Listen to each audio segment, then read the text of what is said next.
Moundville in Alabama, the Hamsa, Phoenicians, Ashtoreth, and Tanit.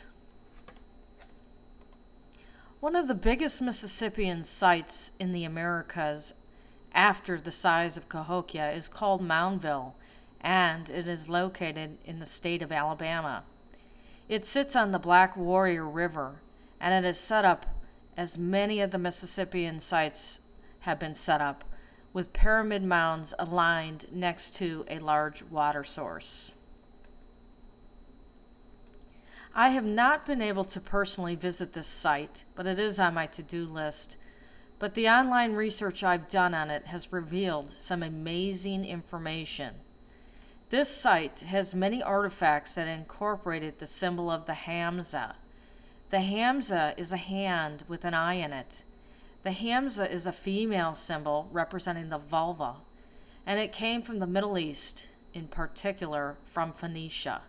It is associated with the goddess known as Ashtoreth, also known as Tanit, who was the half-sister of Cronus and had many children with him, according to Sanchonathan, who was a Phoenician scholar.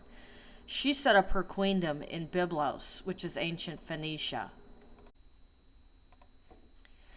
Unlike the mother goddess Rhea, Ashtoreth Tanit, also known as Queen of Heaven, and usually shown riding a lion, followed along with Cronus, who was known as Baal Haman, and promoted child human sacrifice.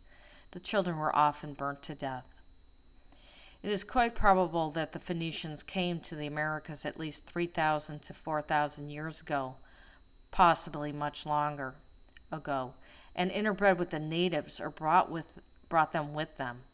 Their symbols and rituals permeated American, Mesoamerican, and South American culture, and that includes child human sacrifice.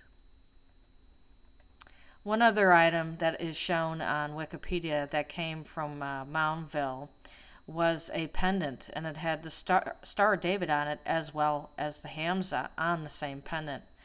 Here is a screenshot of an ebook that shows a clearer picture of this pendant, and you can clearly see the Star of David, which would be the seal of Saturn Cronus, and the Hamsa, which is the seal of Ashtoreth Tanit.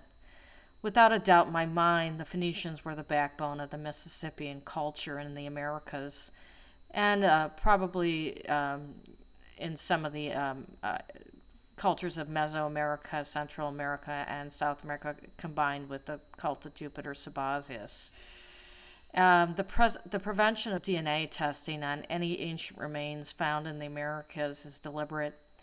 They don't want you to know that the elites came from Middle Easterners known as the Phoenicians. If you know your symbols and you're not confused by corrupted symbols, you can find the past as it was intended for you to remember.